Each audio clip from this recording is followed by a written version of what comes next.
সাদা কালা হইছি আমি মন পাগেলা বসন্তকালে সশ্রদ্ধ চিত্তে শপথ করিতেছি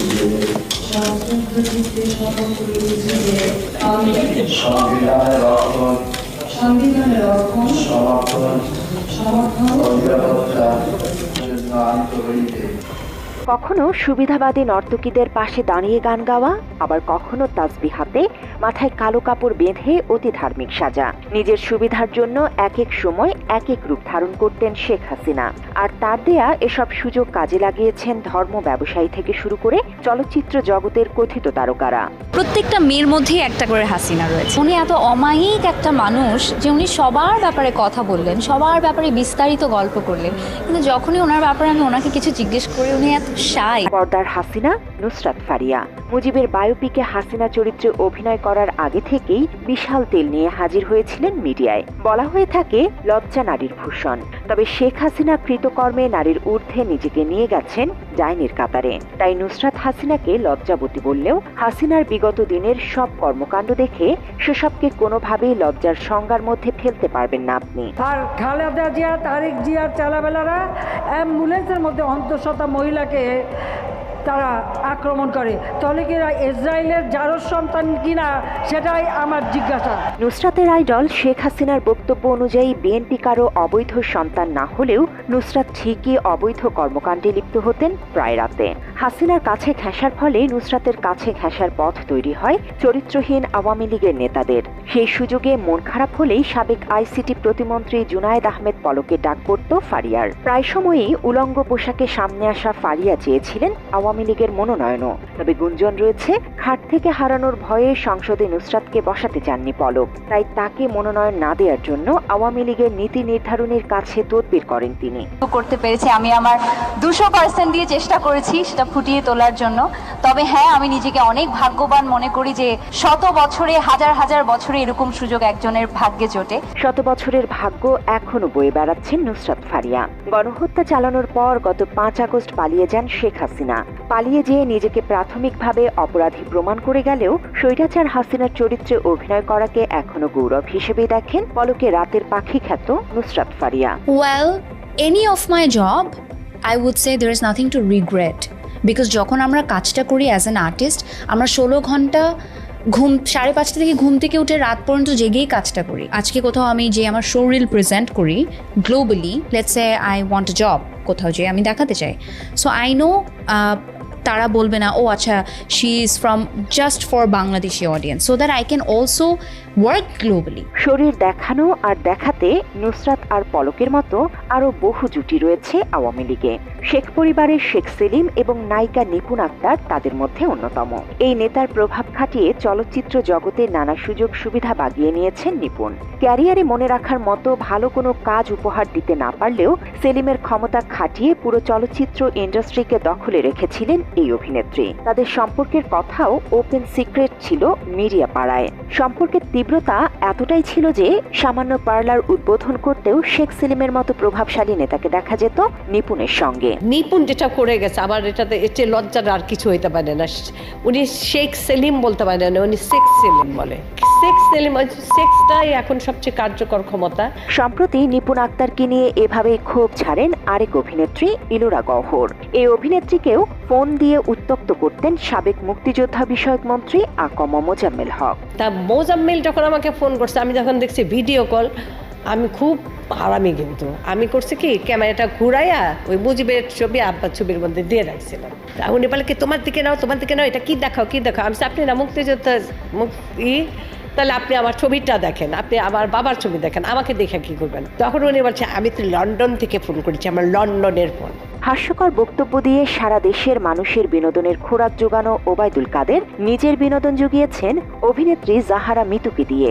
এই অভিনেত্রীকে ছাড়া ঘুম হতো না কাদেরের, এমন সংবাদ প্রায় সবারই জানা। আমি টাচ করলে নাকি অনেক কিছু হয়ে যায়। কি হয় জানেন? নাম হচ্ছে প্রেমিকার নাম কবিতা। ওবায়দুল কাদের সাহেব হচ্ছেন আমার আইডল। ওবায়দুল কাদেরের ক্ষমতার লোভে পড়ে তাকে আইডল মানছেন মিতু। অন্যদিকে মিতুকে সম্পত্তির লোভ দেখিয়ে ভোগ করলেও মুখে লোভ দেখানো ইমানদার সেজেছেন ওবায়দুল কাদের। আমাদের ইমান ঠিক আছে, আমাদের নেত্রী 5 ওয়াক্ত নামাজ পড়ে। আমাদের নেত্রী তাহাজ্জুদের নামাজ পড়ে। এদিকে শেখ হাসিনার আরেকজন শাগরেদ সৈয়দ সাইয়েদুল হক সুমন, ব্যারিস্টার সুমন নামে যিনি অধিক পরিচিত, গুঞ্জন রয়েছে পিয়া জান্নাতুল নামের এক মডেলের সঙ্গে ছিল তার অবাধ চলাফেরা। যে কোনো অনুষ্ঠান কিংবা আইনের কাজে সুমনের আশেপাশেই দেখা মিলত এই মডেলের। এছাড়া মেহরিন তাসরিন জয়া নামের অন্য আরেক নারীর সঙ্গেও ছিল সুমনের সখ্যতা।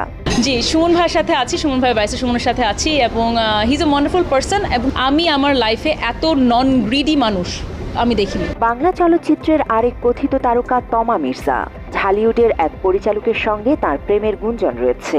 তবে সেই প্রেমিক কিংবা সাবেক স্বামী নয়, তমা মির্জার বাসায় অবাধ চলাফেরা ছিল আওয়ামী লীগের একাধিক নেতার। একাধিক বিয়ে করা এবং বিভিন্ন সময়ে নানা বিতর্কিত কর্মকাণ্ড চালিয়ে নেটিজেনদের আলোচনা সমালোচনায় কেন্দ্রে থাকেন ঢালিউডের আরেক নায়িকা পরিমণি। আওয়ামী লীগ সরকারের সময়কার প্রভাবশালী আইন শৃঙ্খলা কর্মকর্তা হারুনুর রশিদের সঙ্গে ছিল পরিমণির অবৈধ সম্পর্ক। আলোচনা রয়েছে ডিবি হারুন নানা সময় ভোগ করতেন পরিমণিকে। এছাড়া পুলিশ কর্মকর্তা গোলাম সাকলাইনের সঙ্গেও অবৈধ সম্পর্ক ছিল এই নায়িকার।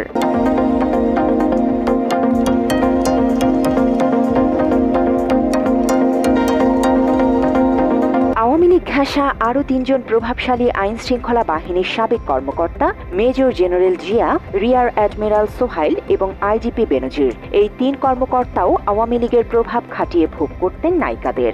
জানা যায় চলচ্চিত্রের পরিচিত এক নায়িকা এবং এক টিভি উপস্থাপিকাকে নিয়মিত শয্যাসঙ্গী বানাতেন এই 3 কর্মকর্তা। এছাড়া বেনজিরের সঙ্গে চিত্রনায়িকা বিদ্যা সিনহা মিম এবং কেয়ার সাথেও অবৈধ সম্পর্কের কানাঘোষা রয়েছে সামাজিক যোগাযোগ মাধ্যমে। আওয়ামী লীগের বিত্তবান এবং প্রভাবশালী নেতা সালমান এফ রহমানও বিতর্কে জড়িয়েছেন এক সংবাদ উপস্থাপিকার সঙ্গে অবৈধ সম্পর্ক তৈরি করে। ইন্ডেক্স গ্রুপের চেয়ারম্যান শফিউল্লাহ আল মুনিরের সাবেক স্ত্রী জাকিয়া তাজিনের সঙ্গে অবাধ মেলামেশা ছিল সালমান এফ রহমানের। এই নারীর সঙ্গে সম্পর্ককে কেন্দ্র করে পারিবারিকভাবে নানা ঝামেলাতেও জড়িয়েছেন সালমান এফ রহমান। অভিযোগ রয়েছে সালমান এফ রহমানের কারণেই শফিউল্লাহর সঙ্গে বিবাহ বিচ্ছেদ হয়েছে জাকিয়ার। সুপ্রিয় সুধী, সশস্ত্র বাহিনী দিবস 2020 উপলক্ষে বাংলাদেশ টেলিভিশনের বিশেষ আয়োজনে আপনাদের সবাইকে স্বাগত জানাচ্ছি আমি জাকিয়া তাজিন। আওয়ামী লীগ আমলের সাবেক তথ্য প্রতিমন্ত্রী হাসান মুরাদের সঙ্গে নায়িকা মাহিয়া মাহির সম্পর্কের কথা প্রায় সবার জানা। পরে তার সঙ্গে এই সম্পর্ককে কাজে লাগিয়ে সংসদ নির্বাচনে আওয়ামী লীগের মনোনয়ন চেয়েও অবশ্য পাননি মাহিয়া মাহি। এখন তুই আসবি, এখন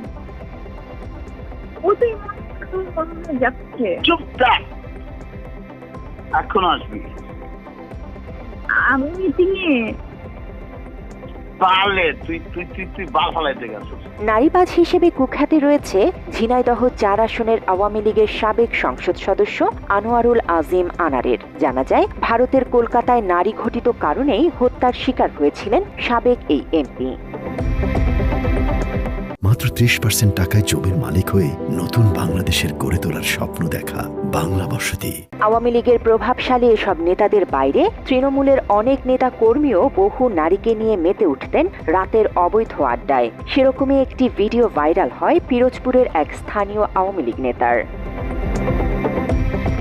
দেশ পেরিয়ে বিদেশ থেকেও পর্ন তারকাকে নিয়ে এসে মনোরঞ্জন করতেন আওয়ামী লীগের নেতারা। নিষেধাজ্ঞা থাকা সত্ত্বেও ভারত থেকে সানি লিওন এবং নার্গিস ফাকরিকে নিয়ে এসে মনোরঞ্জনের ব্যবস্থা করতেন স্বঘোষিত সুর সম্রাট ও আওয়ামীপন্থী শিল্পী কৌশিক হাসান তাপস।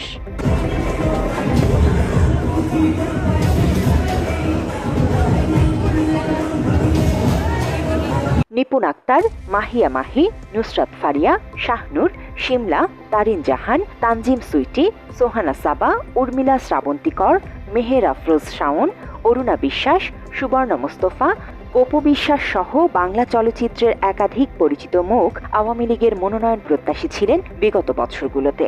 তৎকালীন আওয়ামী লীগের নেতাদের সঙ্গে নানামুখী সম্পর্ককে কাজে লাগিয়ে মনোনয়ন বাগিয়ে নেয়ার ধান্দায় নেমেছিলেন এসব তারকারা। আওয়ামী লীগের নেতাদের পাশাপাশি এসব নায়িকাদের দেশবিরোধী কোনো কাজের সঙ্গে সংশ্লিষ্টতা থাকলে সুষ্ঠু আইনের মাধ্যমে তাদের বিচার দাবি সাধারণ মানুষের। একই সঙ্গে শেখ হাসিনার দাবিদারি করা সুবিধাবাদী শিল্পীদেরও আইনের আওতায় আনা উচিত বলে মনে করেন সচেতন মহল। ওগো জান্নাতুল ফেরদৌস তমা,